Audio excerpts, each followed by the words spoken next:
do this. Hello. Good evening and welcome. My name is Paul Davis. I'm a curator of collections. Thank you for coming out this evening.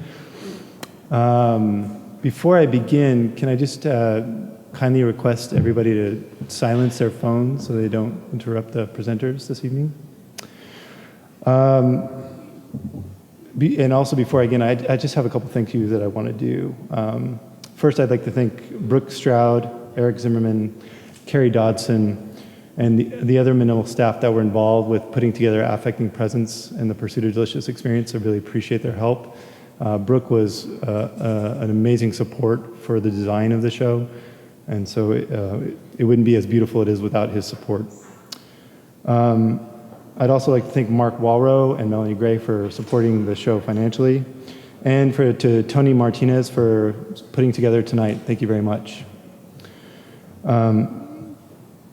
Tonight's program is essentially two presentations followed by a question and answer. So we'll have plenty of opportunity to talk and discuss after the two presentations. This program tonight focuses on several works that are on display in Affecting Presence and the Pursuit of Delicious Experiences, which is right down the hall. It's open until November 8th. The exhibition is really a reflection of my first year working with this diverse and wondrous collection at the Menil. And it grew out of kind of my desire to initiate these intense and often romantic and often delicious experiences and encounters between objects and people. The semantic shift in tonight's title program from thinking about objects to thinking with objects is an attempt to stress the significant contributions that objects make to a relational, embodied experience of encounter. As an extension of the exhibition's objectives, this evening's speakers will speak to the intent-laden creation of and encounters with works made by people from West Africa, Polynesia, and Melanesia. And it's really my privilege to introduce tonight's two esteemed speakers. Patrick McNaughton is professor of art history at Indiana University, Bloomington, since 1983. He earned his PhD at Yale under the inspiring and legendary Robert Farris Thompson. His scholarly career is one of numerous accomplishments and accolades. A devoted student of creativity and a gifted mentor, he is the author of several foundational texts, such as the Mande Blacksmiths, which illuminates the complex knowledge and processes of smelting iron, and the visual expressive cultures and indigenous aesthetic systems in which they are embedded. More recently, his book, A Bird Dance Near Saturday City, was runner-up for the prestigious Melville J. Herskovitz Book of the Year Award in 2009. And it's a really articulate and sincere memoir of C.D. Barlow, an artist that he worked very closely with and was a phenomenal bird masquerader. Kristina Helmick is a specialist in the arts and cultures of Oceania. She is curator in charge of Africa, Oceania, and Americas at the De Young Museum in San Francisco. She has curated several exhibitions, including embodiments, masterworks of African figurative sculpture, which highlighted the Richard Scheller collection and the acquisition of that collection. And more recently, it's an amazing show, the Royal Hawaiian Featherwork show, which is the first exhibition of Hawaiian featherwork in the U.S. on the U.S. mainland, and will be up at the De Young until February 28th, end of February. So I highly recommend, if you're traveling along the West Coast, that you make a stop and visit the exhibition. And with that, my responsibilities and my immediate responsibilities are complete, and I'd like to hand the microphone over to Patrick McNaughton for his presentation.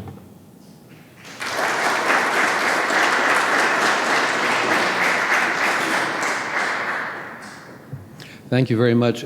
Thank Paul for having me here. Thank the Menil Collection for having me here. Thank Tony because he certainly did a lot of things to get us here. And now I have 15 minutes to get you through 150 PowerPoint pages.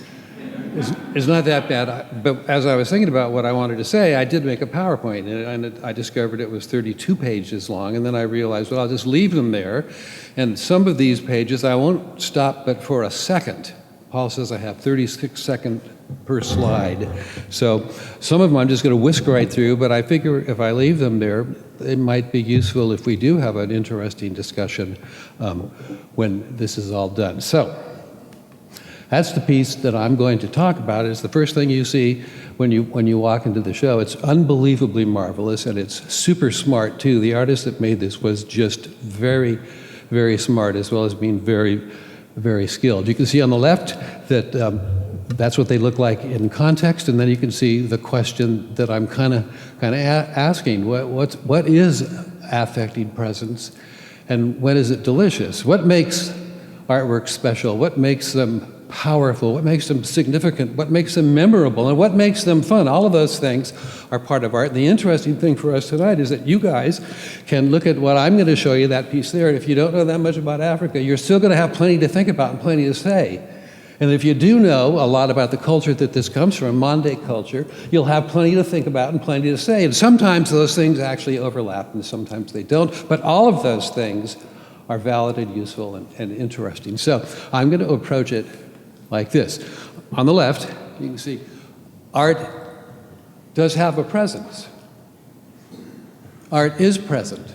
That's how it's present. Oops. See, I knew I had to fly through these slides.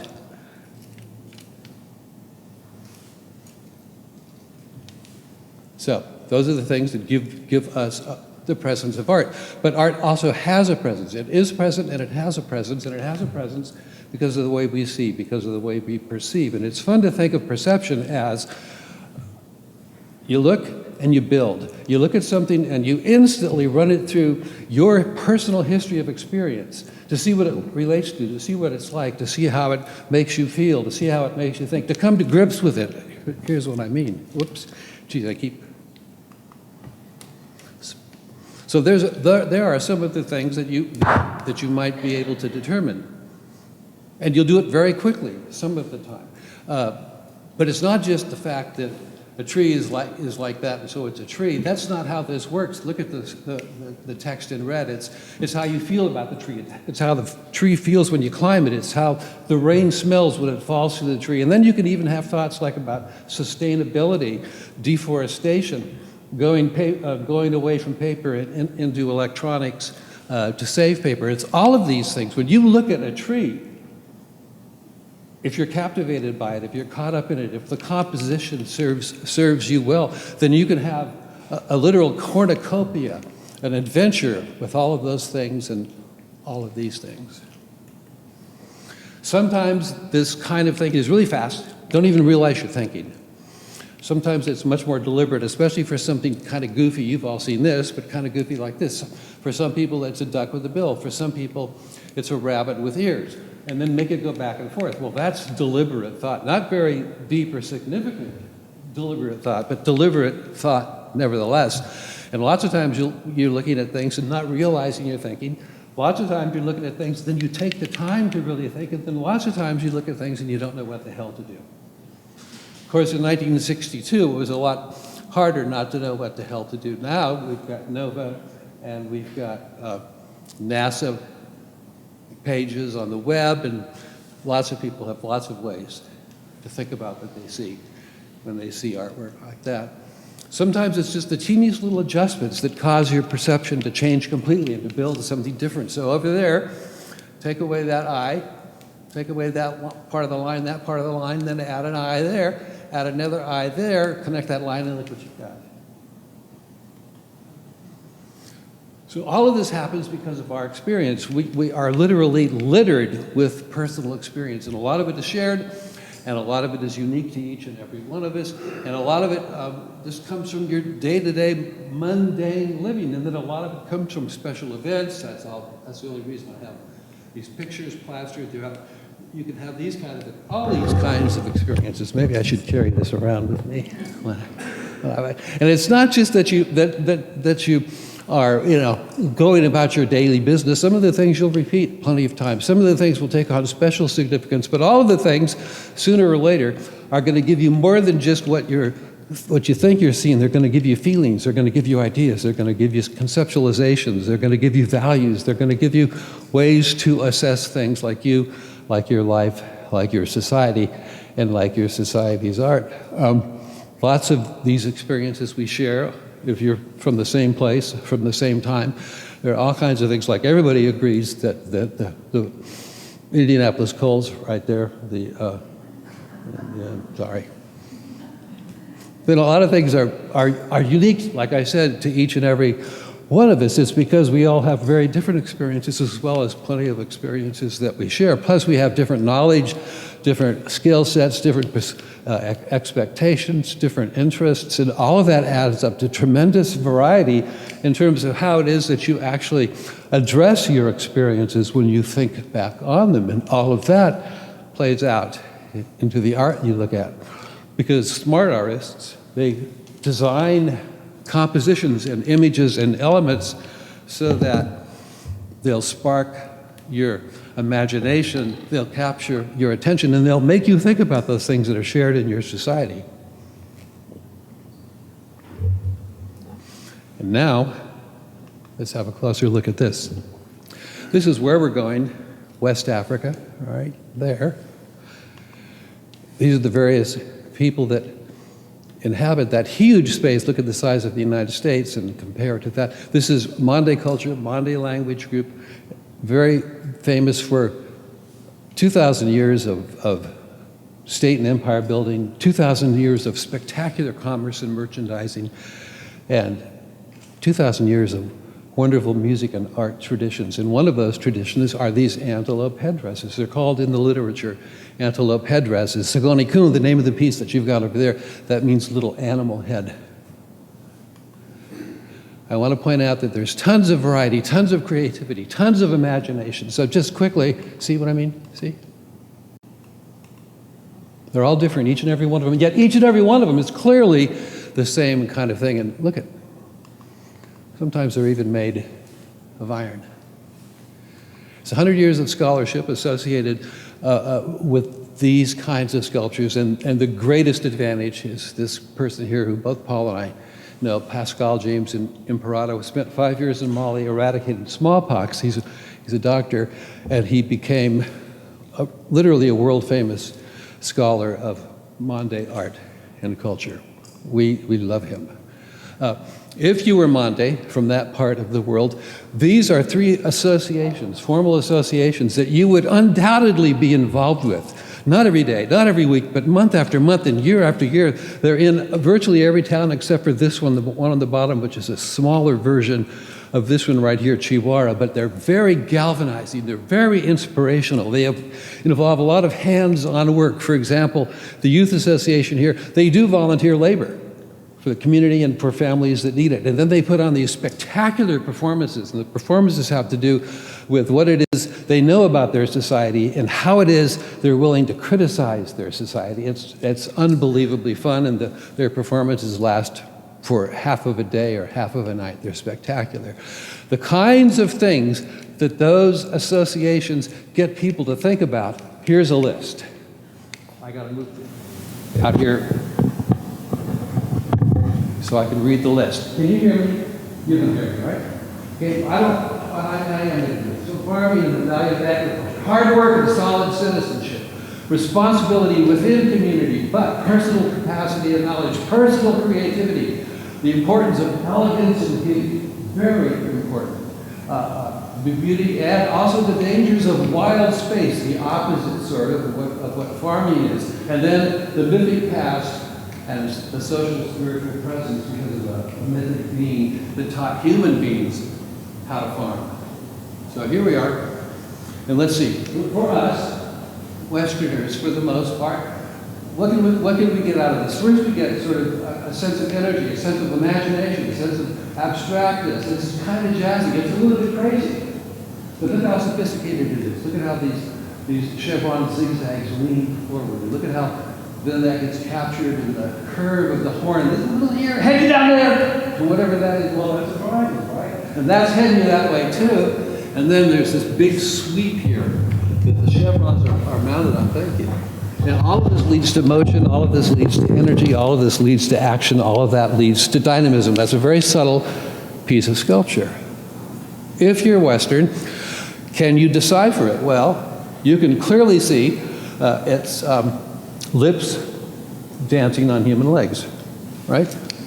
Well, maybe. Are you willing to say those are horns? Maybe antelope horns? Maybe that's an ear? Yeah? What the heck? Well, we'll see. Or maybe we won't see. You got to think about these. And then what's that little projection from the top? You might think that this is an Elvis Presley curl in the hair. You might think that this is punk, or that punk came from West Africa.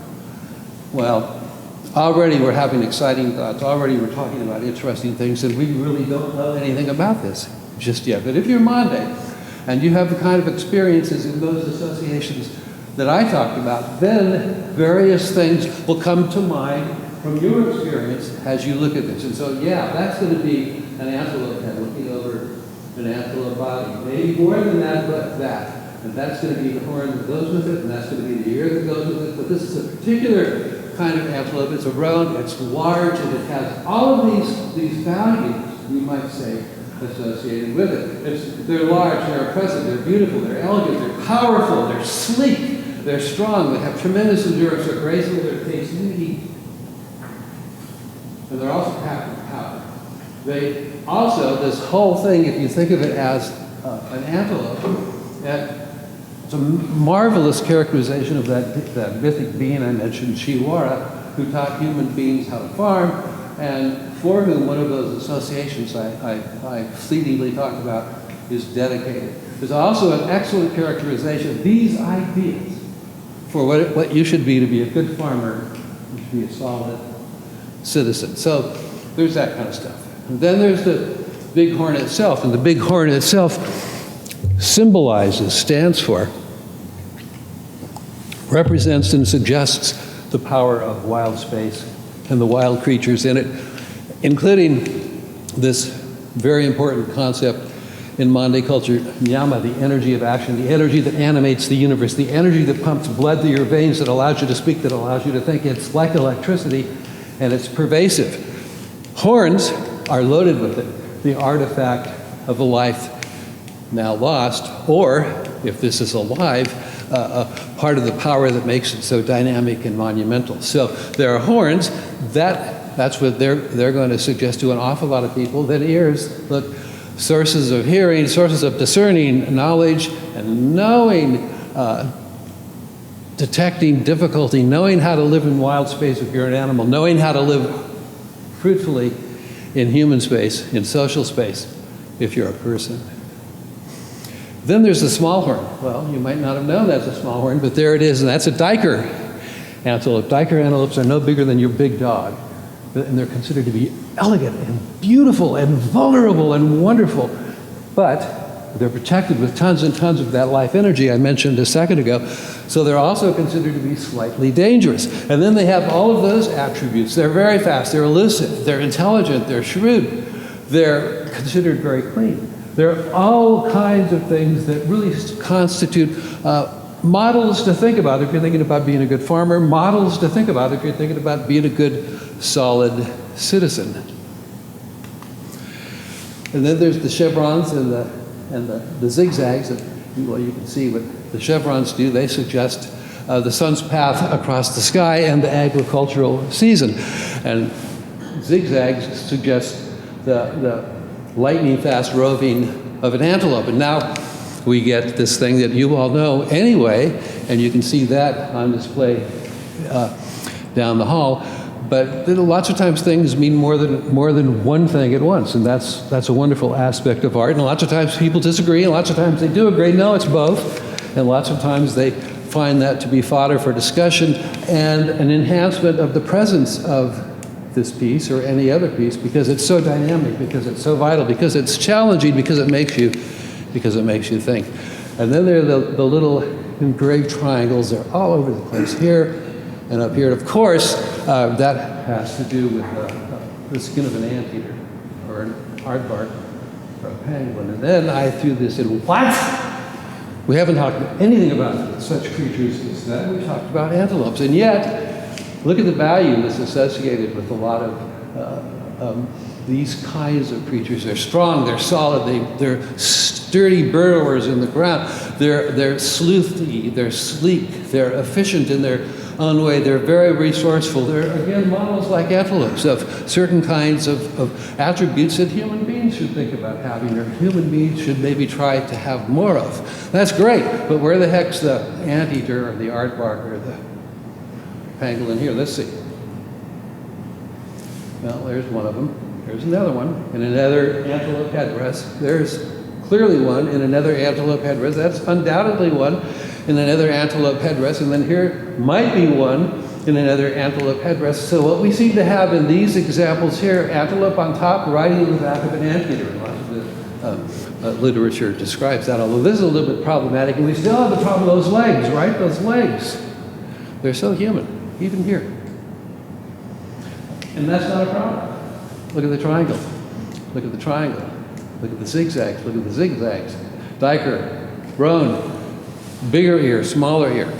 Creativity abounds, and so does the compelling, challenging nature of the sculpture that says you have to think. Even if you're Mande, you have to think. So what have you got? What would a Mande person say? Well, you have all kinds of possibilities. Is it a roan, a great big roan, or is it a teeny little diker, or is it both? Is it a pangolin, an anteater because of that? Is it are they lips? No, probably not, but actually they could be. And they actually could be the legs of a human being. And is this an antelope looking over? Well, you can see where I'm going. There's still tons and tons and tons of kind of ambiguity. It's a delightful conundrum. How do Mande people deal with delightful conundrums? Well, they deploy three Mande aesthetic principles. The first, it's like the foundation. It's what I already said, what I showed you, 3 pages of Antelope Headdresses. People really value creativity, variety, imagination. In fact, artists will say, if you don't have that, you do have art, but it's not great art. Artists will say, you need to have imagination and creativity explicitly articulated in the pieces you make. Number 2, so much louder when I stand over here. Number 2 is reducing things to essences, like the head, the horn, the little ear, just that horn right there. Yeah, body, legs. Reducing things to essences. They don't have to be essences that absolutely force you to say, okay, antelope, because you can't say that. Those could be humans, and guess what? Here's yours. Here's an IU one that we have. Look at how this antelope has been reduced. That's the body. That's the neck. And guess what? That's a reference to human beings. That's a male Adam's apple. So it's this. It's not confusing. It's delightful. But it makes you think about what's the difference between an antelope and a human? What's the difference between a good farmer and Chihuahua, this mythic being? It makes you think about all of these things, just as all of the ambiguity here makes you think about all of these things. So reducing to essence is a nice thing to do, and it actually gives you a clear form for sculpture, but that doesn't mean the sculpture is easy to interpret, because the third thing is make art spicy. Put twists, and it literally means spicy. D, see these 2 words here? Ni, I'm almost done. This is the second to last page. Do I have another 2 minutes? Ni means something that's socially good, philosophically good, spiritually good, proper, moral, that kind of thing.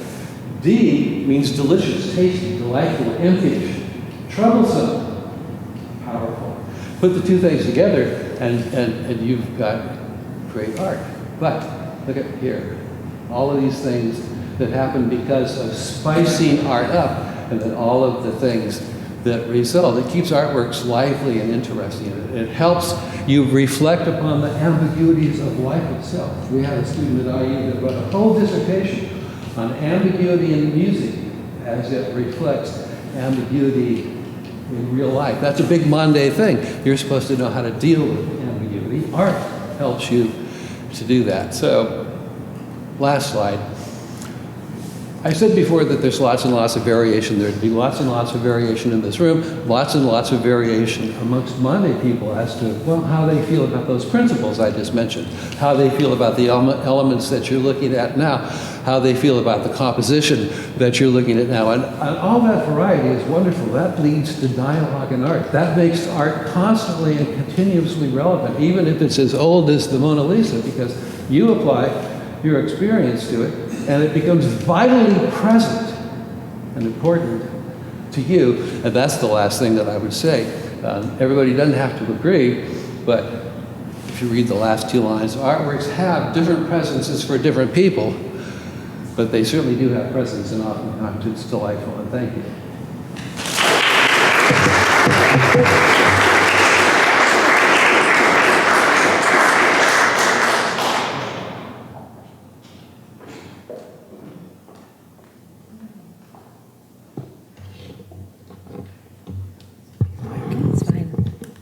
Good evening. Well, we're going to shift geographically. I just want to extend my thanks again to Paul Davis and also to Tony, who's helping me here, for all the arrangements concerning this program this evening. And it's wonderful to be able to see the exhibition and talk a little bit about just two objects, because we're trying to make sure that we have time to have a conversation with all of you. In the gallery guide, Paul Davis guides us through Robert Plant Armstrong's thinking about art and visual culture. Armstrong asserted the integral role of an active and well-informed viewer, but emphasized that objects make a significant contribution. They have life histories and agency. They impress their being upon the viewer, and they can affect us when we enter a transaction with them. So Armstrong said that we must consider the world of feeling, imagination, and intuition. So this evening, what I'd like to do is to discuss the presentation and abstraction of a few works in the exhibition.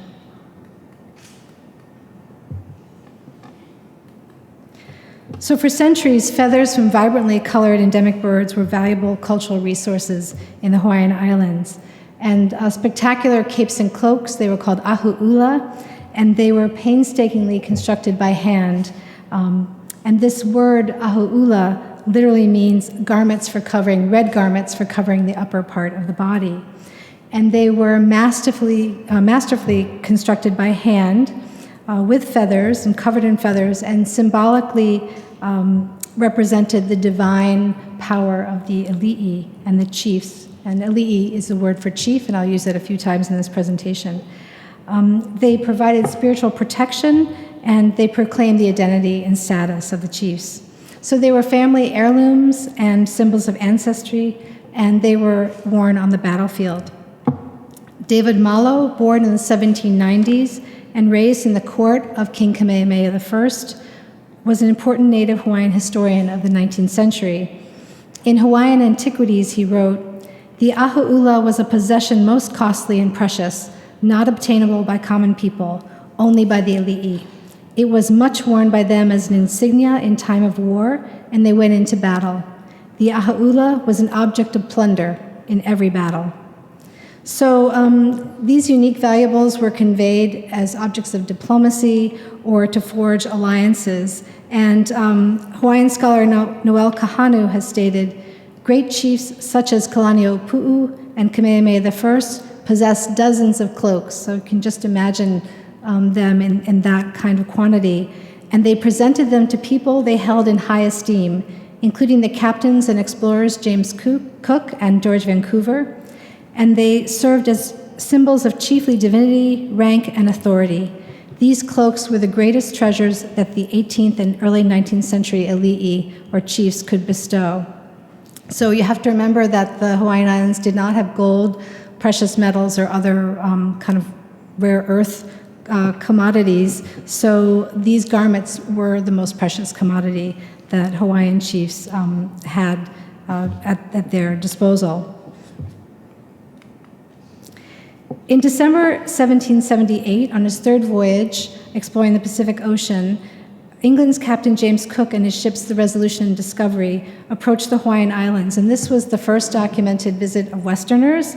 And 3 months later, you have the chief of Hawaii, who's also called the king by Cook, Kalaniʻopuʻu, and he makes his way toward Cook's vessels in these 3 double-hulled canoes. So you see you have, the first canoe you see on the platform connecting the 2 hulls, you can see chiefs wearing helmets and cloaks, and there is a very large cloak that is adorning the front of that first canoe. You can see it extended there. On the back of the canoe on the right, you can see feathered god images that have been wrapped and are present. So here's a passage from the journal of Captain James Cook, dated January 26, 1779. And he called Kalaniʻopuʻu Teriobu, so that's the word that I'll use, but that's speaking of the same chief. At noon, Teriobu, in a large canoe, attended by 2 others, set out from the village and paddled toward the ships in great state. In the first canoe was Teriobu, in the second with 4 images, and the third was filled with hogs and vegetables. As they went along, those in the center canoe kept singing with much solemnity, for which we concluded that this procession had some of their religious ceremonies mixed with it. But instead of going on board, they came to our side. Their appearance was very grand, the chiefs standing up dressed in their cloaks and caps, and in the center canoe were the busts of what we supposed their gods made of basketwork, variously covered with red, black, and white and yellow feathers. We drew out our little guard to receive them, and the captain, observing that the king went on shore, followed him.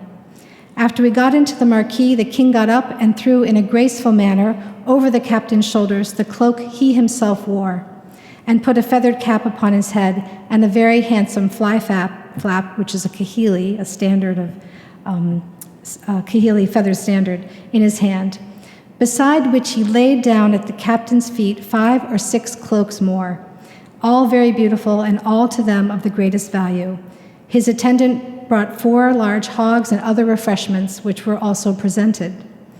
So Cook and his crew understood that something important was happening, but they didn't know what exactly. They understood that the cloaks and featherworks had great value, and it's evident from their journals that the first impressions of Cook and his crew, they immediately recognized and appreciated the artistry and the aesthetic beauty of the garments. And Cook himself remarked that we could not help taking notice of a particular sort of cloak. The red and yellow feathers are so closely fixed to the surface that they might be compared to the thickest, richest velvet, which they resemble both as to feel and glossy appearance. So they departed the islands with over 40 cloaks, helmets, and god images, and we have only 300 garments remaining in the world today, so a large quantity left with Captain Cook. In the gallery guide to the exhibition, Paul Davis states that there is an affecting presence is readily apparent, but its nature is not. So decoding cultural meaning and different aesthetic systems can be as challenging to us today as it was to Cook over 200 years ago. So really, his lack of understanding about the presentations and the ceremonies that he was a part of really did contribute to his death just a month later.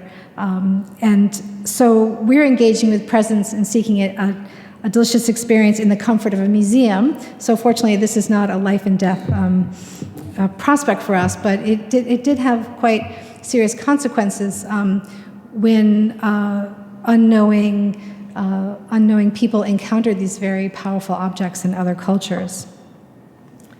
So to fashion the capes, bundles of feathers were tied together and attached to a twined fiber netting made of olana.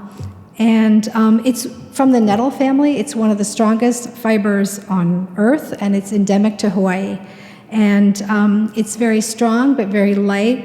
And 19th century historian and politician, he was Hawaiian, Sam Kamakau, wrote in 1869, "Olana was a thing highly prized by one and all. The olana was a source of food, fish, wealth, and life to the poor," because lands that could, places you could grow olana were considered very fertile places. So the Bishop Museum tells a wonderful story during the King Kalakala period when the Swiss mountaineers came to Hawaii. They were very interested in this amazing fiber that was waterproof and very strong and very light, and that's what they were purchasing from the Kingdom of Hawaii. So cloaks and capes were constructed with this really exceptional and very essential fiber. Then we have bird feathers, and there were honey creepers and honey eaters that were endemic to Hawaii, and these were very highly valued. They had skilled bird catchers who would go into the mountainous areas where the birds lived and had various ways of, with understanding the habitat and their behavior to, in some cases, to obtain the feathers, some of the birds would need to be killed. The iiwi was one of the sources of red feathers. They were the most sacred. O'o and mamo feathers were the yellow feathers. They were the most scarce. So a chief who could create a cloak using a lot of yellow feathers could command a lot of resources. So this was a very powerful chief, who had great wealth. They collected bundles of feathers from the commoners as taxes, and the chiefs would also use bird feathers to trade for things that they wanted from Western ships. So hundreds of thousands of feathers were needed for a single large cloak.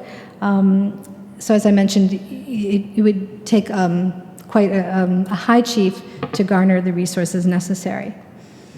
This is an illustration by Peter Buck, who was one of the directors of the Bishop Museum, and it shows you how the bundles, because we have an area of this cloak that has damage, what you can see is this netted substructure, this fine mesh, and that the feather bundles were added starting at the bottom of the cloak. So when you go into the gallery, they would have started adding the bundles at the bottom and then going up to the top. Scholar Adrian Kepler has theorized that the netting might have been fabricated by priests while chanting, thus entangling prayers, producing a garment that offered spiritual protection to the wearer in addition to prestige. So if over 500,000 feathers and bundles were needed to make a cloak, then you can imagine you have 1 million knots. So you have a lot of prayer that has been integrated into this protective cloak to conceal and particularly to protect the backbone, which is considered, after the head, the most important part of the body. So the size and shape and drape of the netting were designed to accentuate the play of light on the cloaks and capes, and so they would highlight the feather's beauty, but also the wearer's beauty as well. And one of the scholars, John Charlot, has stated that a cloak is perceived as a keia mea ula ula mai kai, and it means this good, glowing red thing. And he references a famous chant in which the chief is described as an iridescent vision. So in the literature and the oral traditions, there are a lot of descriptions about these fantastic light effects on the battlefield when the cloaks were worn by the chiefs. And Mary Kavena Pukui, who was a very great Hawaiian ethnographer, linguist, and scholar, recorded that warrior chiefs in feather capes and helmets look like rainbows, rain heated by the sun. And that's Kawela o Ka'ua. So the motifs on cloaks and capes are quite variable. There's triangles, crescents, there are some circles and quadrilaterals, and they're created by abutting fields of untrimmed feathers. So the feathers were not trimmed, they were just simply sized very carefully before they were placed on the netting. And although you might see capes with similar motifs and patterns, no two are alike. It's thought that they were made really for individuals and then came to represent those individuals. So although the featherwork designs are one of the most compelling aspects of these garments, we really don't have a lot of information about how the motifs really related to the sacred and political function. It's sparsely recorded in the written record, and then the oral histories really, in many cases, have not been retained. But I wanted to give you a few visual references. This is Solape Kione Nunes. He's a leading expert in cacao tattooing. He was featured in the February National Geographic magazine, so you can read all about him there. But I wanted to just show you some of the patterns, because Keone and his two apprentices have a wide range of patterns, including this more solid pattern tattoo, which is actually thought of as like another covering for the body. And another Hawaiian word for tattoo is uhi, and refers to covering the body with color or with a garment as a cloak. So historically, distinctive tattoos honored ancestors, identified healers, or other important members of the community. And it's just important to remember that cloaks were really just one part of a larger presentation of the body.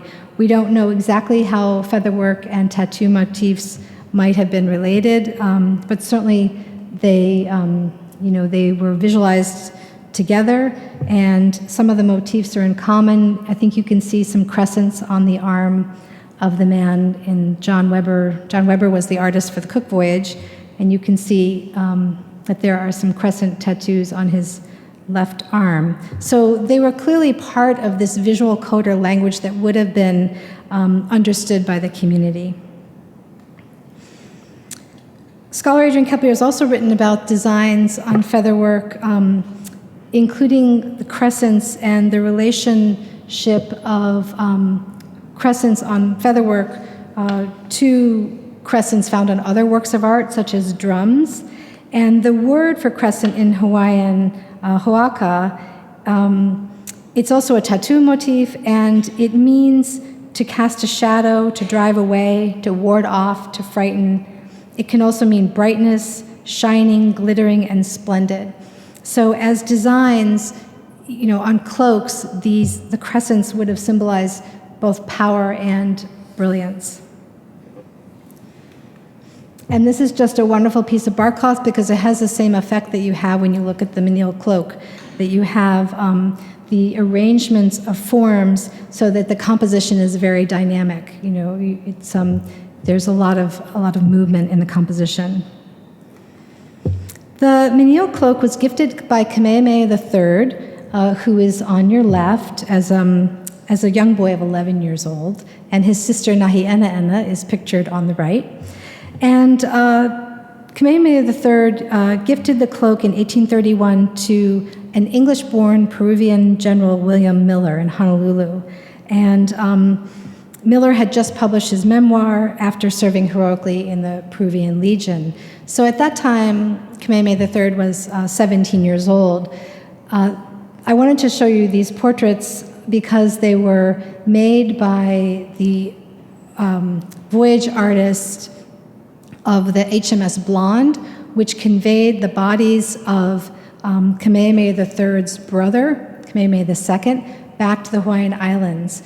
And so this is in 1825, and I just wanted to show you that Western clothing, all the Hawaiian royals were wearing Western clothing. In fact, the artist, Robert Dampier, refused to paint the royal family in their Western clothing.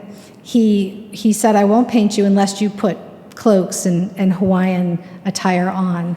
So that's why, Nahi'ena'ena would have been wearing Western clothing, but for this portrait, it's also quite unusual because he had this rule. She said, well, fine, then I'm going to wear a cloak like my brother, even though women did not wear feather cloaks. She said, forget it, you're not going to paint my portrait unless I can be attired like my brother. So she was a very strong 10-year-old at the time.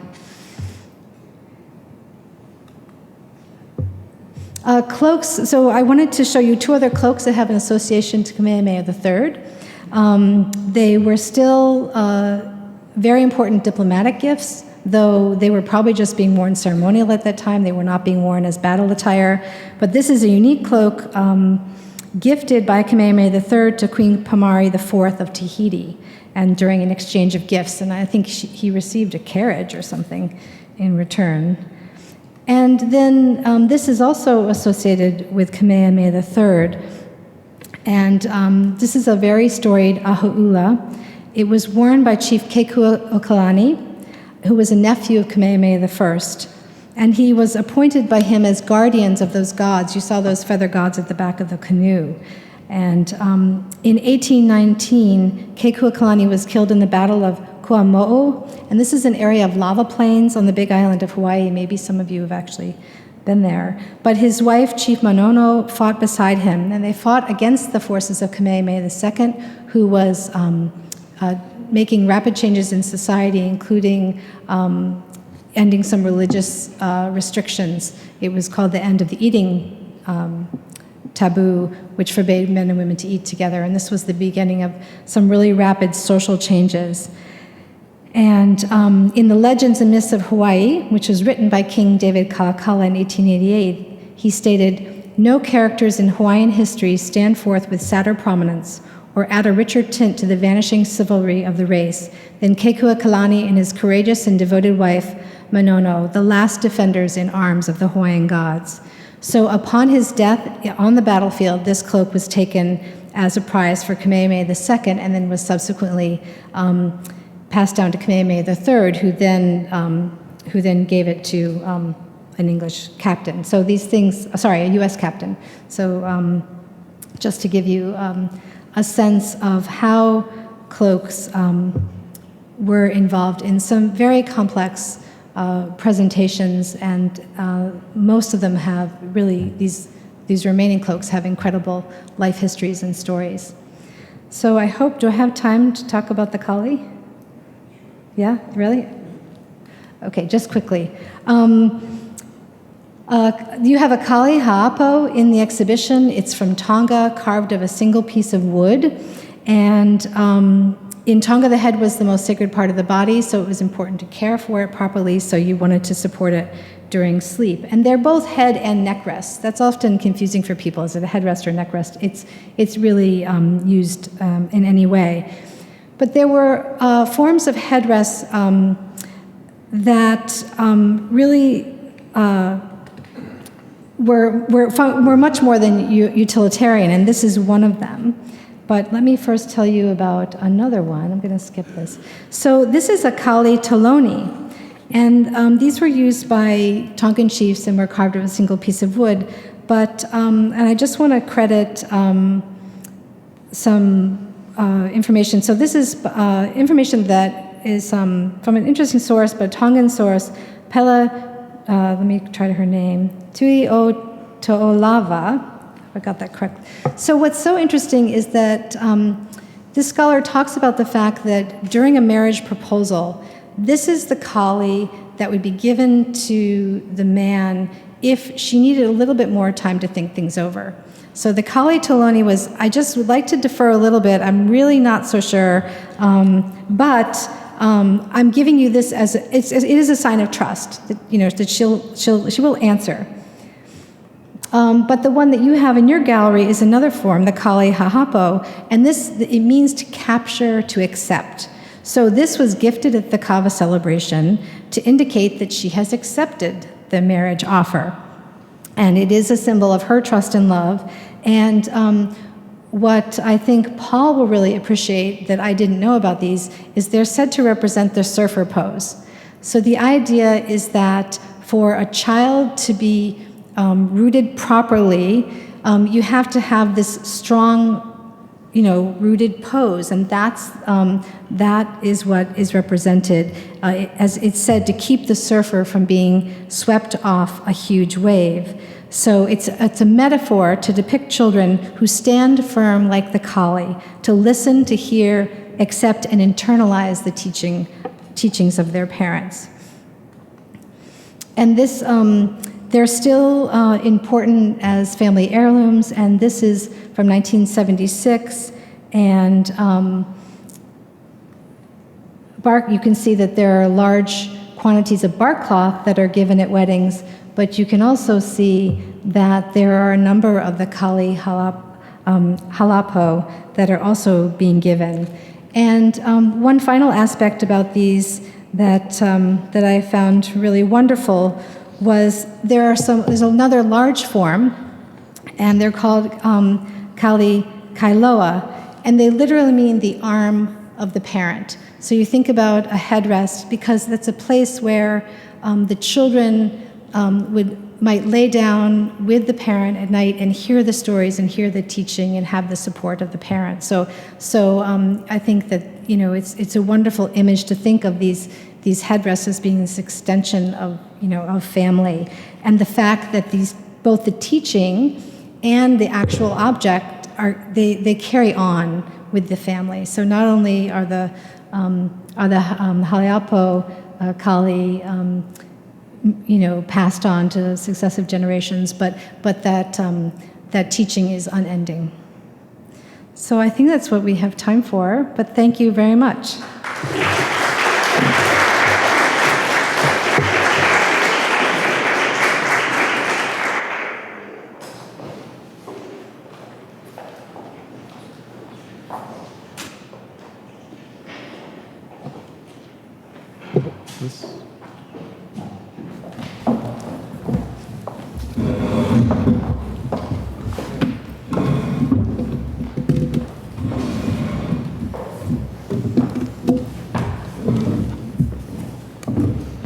I just want to say, hello, it's on. I just wanted to say thank you to those really great presentations. I felt like a graduate student again, taking notes and trying to keep up with Patrick. But I kind of, if I can usurp the privilege of taking the first question, I was taken by this idea of deliberate thought that you mentioned. That things are created with this idea, with an intention behind them, and that they are embedded with these deep philosophical significances. And they kept recurring in the objects you were talking about, the layers and layers of meaning. So maybe you can just elaborate a little bit more on that, because I think we were talking a little bit about the tattoo and the cloak, and how that creates a layer, and then there's the significance of the lona fiber itself as a layer, and the way that covers the body, and the way that the body becomes this abstracted thing that is both protective and sets off an alarm to other people around them because of the abstract pattern. And so, and then for you, the chihuahua itself is this. Chihuarakun, it's this mythological beast, and that in itself is saturated with so many different ideas. But this idea that you touched on a little bit, and I talked a little bit or tried to talk about in my pamphlet, is this idea of sweetness, and the way that resonates with the dance of the chihuahua. So maybe you can just elaborate on those 2 points, and then we'll open it up for... Well, I just will say one additional thing that I felt like I didn't have time to delve into, but there are other concepts like veiled meaning or hidden meaning, and these are very prominent in Hawaiian art. And in fact, imagine that these cloaked chiefs, commoners would have to prostrate themselves on the ground. So the other thing that I think about is who saw these patterns, and if commoners really never, there might be people that never saw these objects, and certainly they would have absolutely been made. The cloaks would have been made probably in a temple compound or the king or chief's compound. So there were, in addition to the layers of meaning, you had stratified societies where imagery was not available to everyone. Yeah. I just was thinking. I was thinking a little bit about that when you were talking about these. When you're talking about stratified layers and the way that these were made, the cloaks. Just that the fact that it is a physical layer. It's just it's an exquisite piece. So. Well, I wrote down 3 things that you asked, really. First, the idea of deliberate thought. I find it really exciting that what I was talking about, the idea of perception can be swift thought you're not even aware that you're carrying out, but then much more deliberate thought too. And ever so frequently it's both. It's swift, but then you stop and think, and contemplate, and then more swift, and then you stop. Sorry, you stop. And contemplate. I didn't do that when he was my graduate student. And what you end up with is a dialogue with yourself, an internal dialogue, which is part of the presence and part of the power of the presence of art, because when it's good, it ever so frequently, in the cultures that we're talking about, it's really refined, it's conceptually sublime, and it really is good, smart art, and it's supposed to make you think. And that combination of going back and forth between and then contemplation is part of a desired process. In fact, I just gave you 3 aesthetic principles that Mande people use, but lots of times Mande people will say an artwork is really good when visually it's so powerful that it overwhelms you, forces you outside yourself, and gets you to look back in critically. So art is thought. In fact, one of the words for art in Bhamana is laissez faire, something to look at, something to think about, something to contemplate. So it really does become, art really does become its own experience, and it's compounded with the experiences you've had all through your life, especially the memorable ones that leap into your mind or slowly come into your mind as you look at an artwork. But you can see there is a kind of layering too. Yeah. It's a layering of your personal history, your personal consciousness, and it oftentimes is considered to be really, really valuable and important by Mande people. There's another proverb that says, it's really important to know about the world around you. I'm not even paraphrasing, I'm just reducing to essence. But the most important thing that you can do is know yourself, because that's what it takes to live a flourishing, successful, and respectful life. So then the next thing I'll be quick.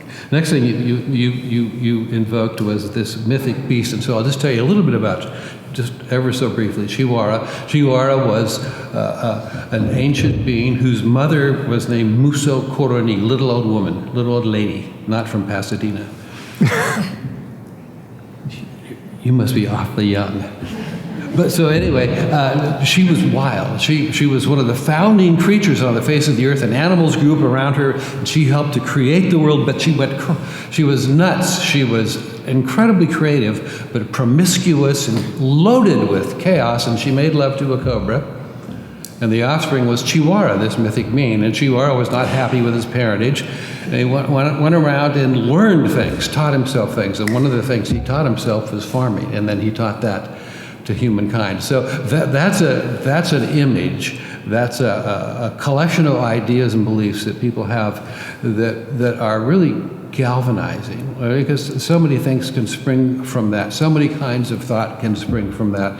And one of the things that's an opportunity in art is, to think about yourself in relationship to your society, what it is that you want to be as an individual, what it is that you want to be as a person that fits into your community. And Chiwara, this mythic being with his ancestry and then the things he did for humankind, really facilitate that kind of thought. And then the last thing you said was sweetness. And if you go into the exhibition down there and you walk in and you see that the Antelope Headdress, and if you do, look at it carefully, because it looks nothing like the image I showed you time after time, because it's a little bit gritty. So there too, different light, motion, music, all kinds of opportunities for all kinds of variation, for all kinds of power of presence, for all kinds of thought. But anyway, go in there and look at it, then go left, and you'll see this Kono mask, K-O-N-O. It's up high on the wall, and that's a mask that is like several others in Mande,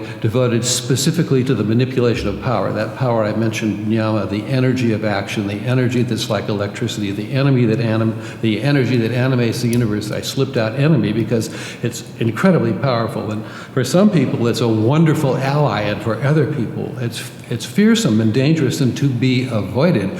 But in any event, it's as powerful as things get in Mande society. But people who look at masks like that are designed to wield power will nevertheless say, oh man, that composition, oh man, the size of those ears, oh man, the way that guy dances, that's sweet. So this idea that even in the face of something that is truly provocative, you can still have sweetness. It's a lot like horror movies and science fiction movies in Western society. I just think it's great because you're both talking about such powerful objects. And they open up this question about labor, and the way labor contributes to power, and the way that labor contributes to the reproduction of social economy. So I really thank you both for your presentations. I think we should open up to the floor to see if there's any questions. Mike. We're running. Mike here.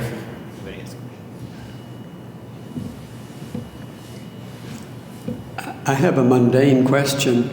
The feather capes, were they assembled once the netting was put in place, were they assembled by a group or an individual who led a group? And were they made on spec or were they made to order?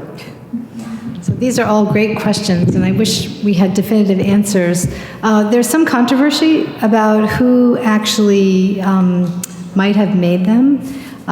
There's one scholar who said absolutely women did not make feather capes and cloaks. They would have been made by priests or someone very high-ranking individual.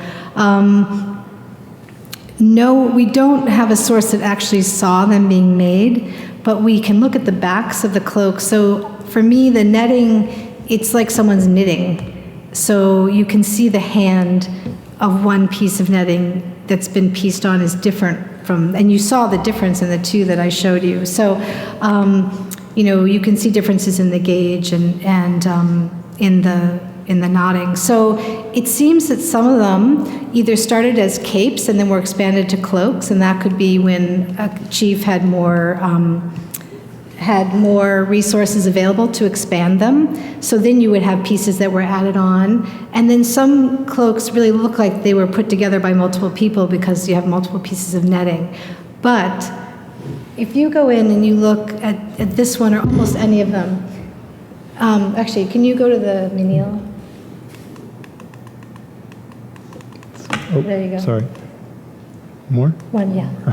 So what I find really remarkable is just the absolute evenness of the application of these bundles. And so if you think about the fact that, look at how small the feathers are. So you're dealing with these birds, the largest bird is about this big. So these are tiny birds, very tiny feathers, and then they would put together a few feathers in a bundle.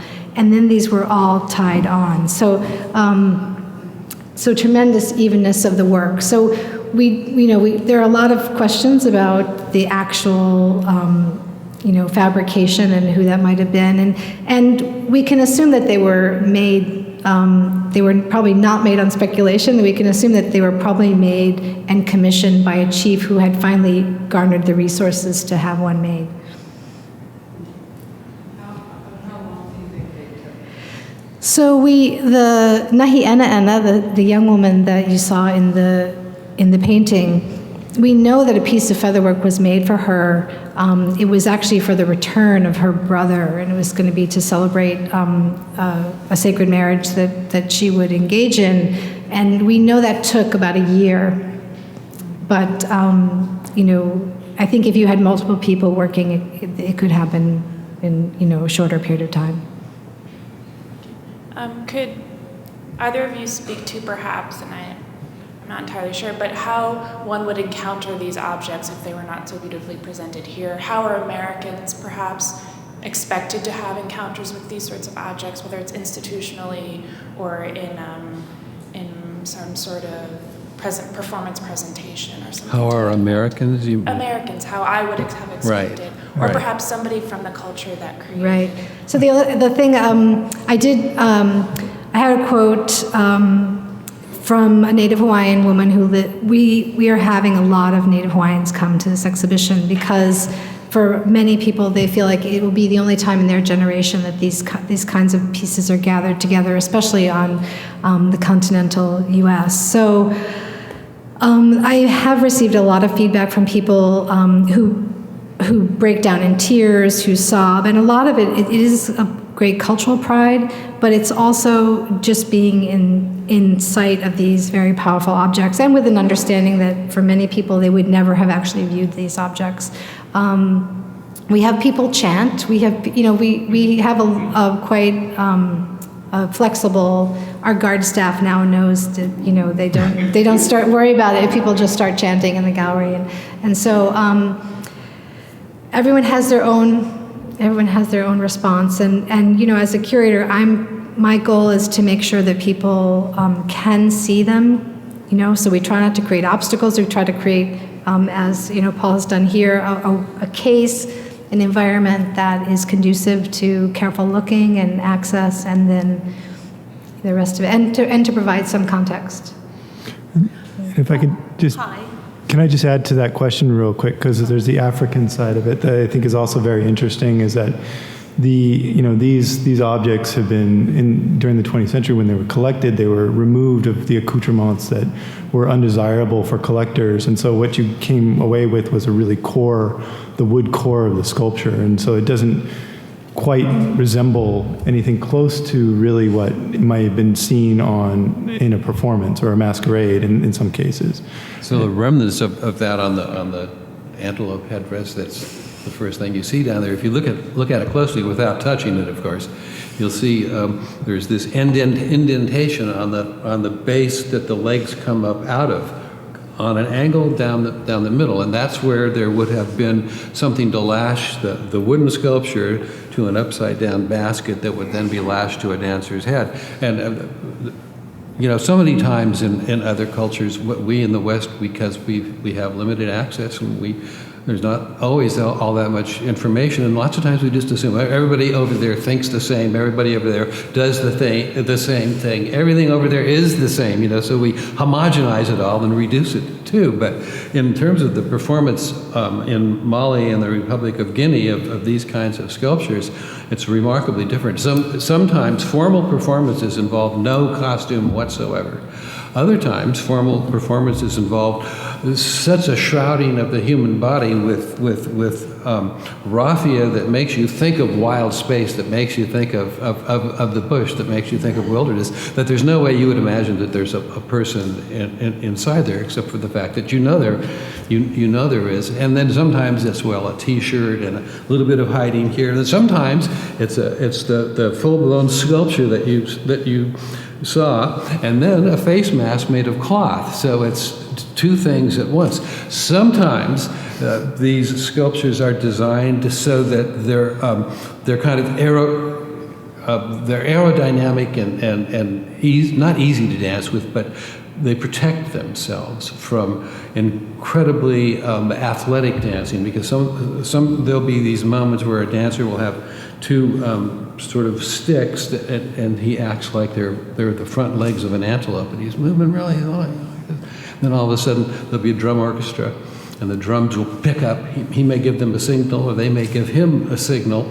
The drums will pick up speed, and he'll start doing these spectacular acrobatics. In fact, a lot of the larger antelope headdresses are broken and repaired, and if they break too many times, they get sold to Westerners to go into museums and private collections. There's no way you could approximate that or replicate that in the gallery, that type of dynamic performance, or a royal chieftain wearing a cloak. You know. But I will say that one of the scholars I mentioned, Adrienne Kepler, her theory about why the chiefs gave these pieces away. So bodies were so sacred, you couldn't wear someone else's featherwork. So if you did take a piece of featherwork on the battlefield, it was far too dangerous to ever wear it.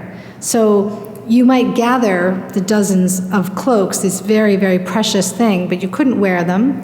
And your son could not wear them, because they would also be too dangerous for your son to wear. So, you know, her theory is it was perfect. You know, they were the perfect gift to give away, because of course they felt like, oh, well, don't worry, the Westerners, they have different belief system. They won't be harmed, you know, by these amazing garments. And in fact, they valued them themselves, you know, as kind of at that time curiosities or you know, to put in their cabinets of curiosity or take to the British Museum or whatever, or, you know, whatever they were up to. So that is, you know, she feels like the interaction of someone with a different belief system would be different, obviously, and even in that moment in time.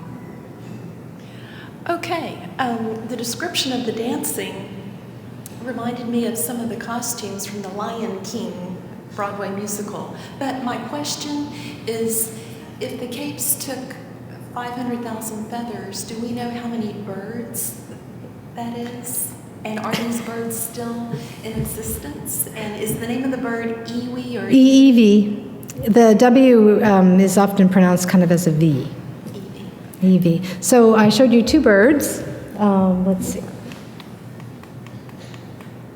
So the Eevee bird is still found. Any of the remaining honeycreeper species are endangered.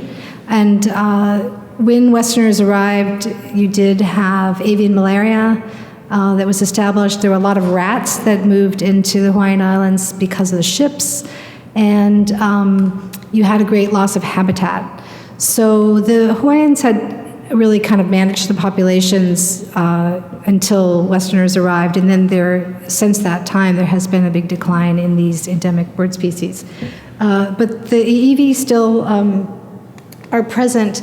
The Oo has not been seen in so many years. It's presumed to be extinct. The other source of yellow feathers, the mammal bird, is known, is known to be extinct, and that's been for quite some time.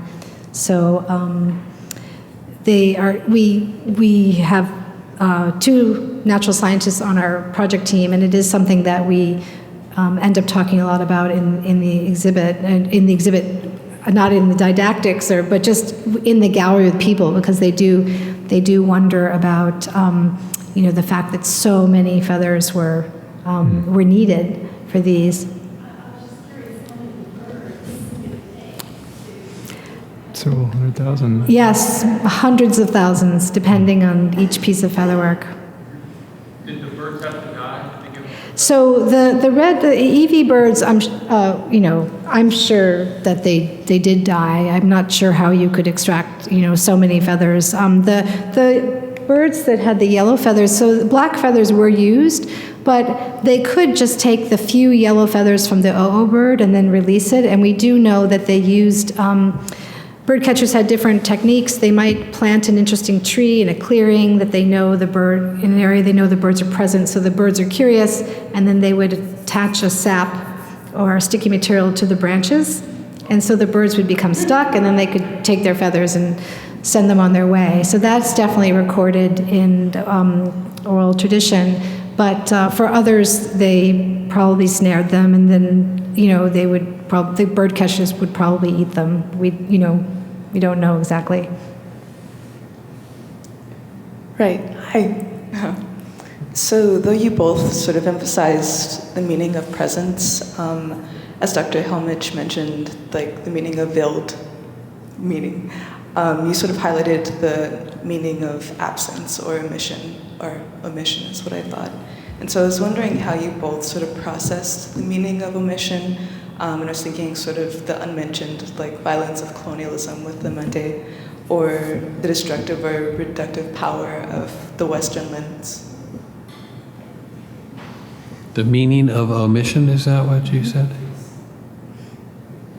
You're talking about absences, things, I don't want to take up too much, but even, so we know so little, so one of the things, for me, and it's even in comparison, I thought about Patrick's presentation, he has 100 years of research and scholarship, and we can look at the same period for Oceanic, the study of Oceanic visual culture, and the oral traditions were just not written down or maintained, or we are, kind of scouring sources now, like Hawaiian language newspapers and other things, and we use those for this project. But it's challenging because sometimes, there's a huge, just as you talked about, absence of understanding even for Native Hawaiians about these works in their own culture.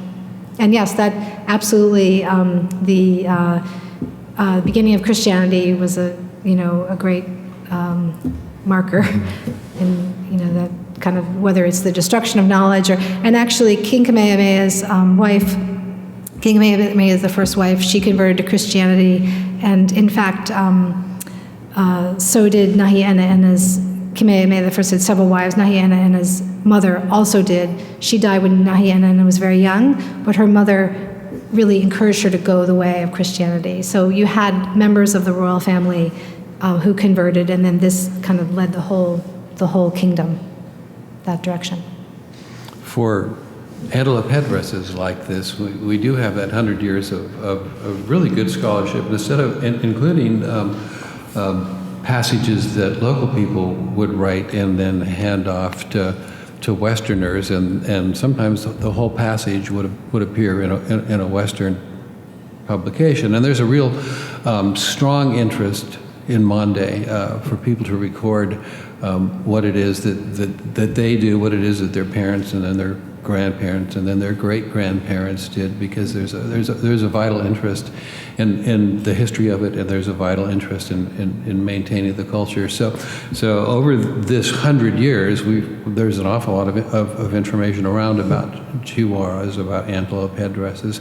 On the other hand, if you go in and look at that kono mask that I mentioned a few minutes ago, there's hardly any information about that mask. In fact, there's so little information about that mask that it's unclear exactly who it is that constitute the officials of the religious association that mask belongs to. And so then we get into a very different kind of issue that has to do with the power of omission, and that plays out in several different ways. One of them is secrets.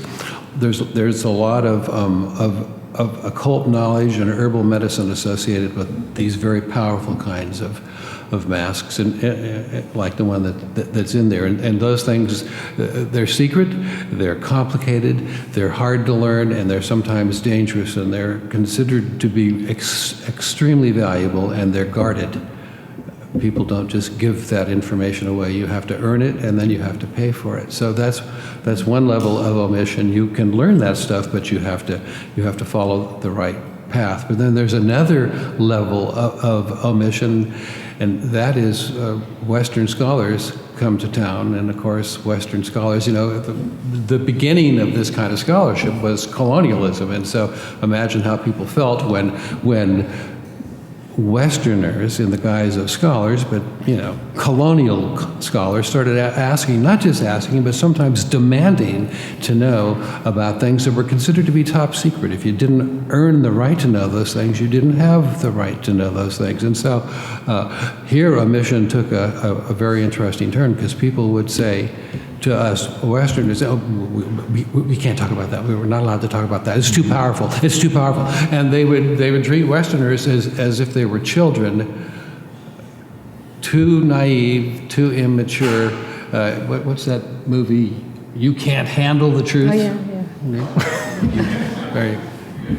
Tom Cruise reference. Well, I think Noting that the antelope headdresses represent a living creature or manifestations of creatures, the feathered capes are abstract geometric patterns.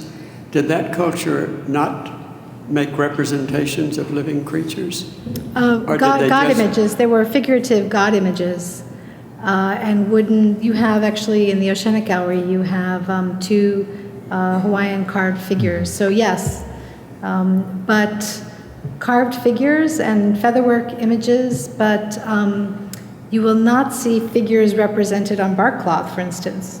Right. Hawaiian bark cloth was, incredibly rich, tradition, and a wide variety of patterns and colors and designs, but you won't see figurative representations on those. So you both spoke about designs and figures that are abstracted, and also about objects that are gifted and now belong to new cultures. And I wonder if you could speak about how these abstract figures and designs are kind of adopted, or reinterpreted, or appropriated into kind of new works or new cultures. Well, there's an example in one of my slides. So Keone, he didn't set out to be a tattoo artist. He was part of a revival in Hawaii in the 1970s, which was a revival of Hawaiian traditional knowledge. And now he feels like it's his kuleana, his responsibility to perpetuate this art. But what he finds is that tattoo is a really interesting area because the designs are constantly appropriated. So when he's photographed like this for National Geographic magazine, and his method of tattoo, when you receive a tattoo from Keone, you don't say, I want a bird, I want a, he meets you, you talk with him, and then he decides what tattoo is appropriate for you, and that's the way of, this Hawaiian tattooing. But of course, people all over the world will just see this in National Geographic and then go into a tattoo parlor and have these Hawaiian designs tattooed on their bodies. So, we do live in a moment where people appropriate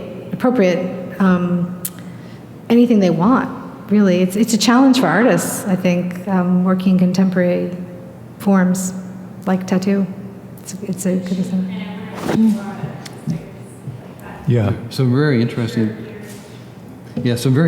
things happen. For example, when political parties are attempting to have lots and lots of enthusiastic participation at a conference or a meeting or an attempt to get someone elected, lots of times their posters will include a chihuahua, because that's the essence of hard, thoughtful, elegant work. Same thing when there's like a craft fair, and they want to have a big turnout. They put posters up that have chihuahua, and the implication there too is something hard-earned but worthy, how to do it better, and what can come from that doing it better. And what can come from that doing it better is sort of the stature, I don't want to say nobility, but the majesty of things that can be likened to Antelope Headdresses. I can't remember if it was Air Mali or Air Afrique that took chihuahua as its logo at one point. So. Yeah, the chihuahua has become a kind of national symbol for Mali and for most of West Africa. So it's been incorporated and reincorporated and reinterpreted in many different ways. In New York, there's a sculpture to the deceased slaves, and the sculpture is a chihuahua. So it's interesting how it manifests itself not just in West Africa, but also in the diaspora. Not so far from Wall Street. It's the first identified African-American slave cemetery in New York. Yeah. It's a very abstract view, I think. Well, there's no more questions. No? That wasn't saying you can't ask questions, but I want to thank you all for this evening and for coming out to hear the presentations. I'd like to thank Kristina Helmick again and Patrick McNaughton for their fantastic presentations, and thank you.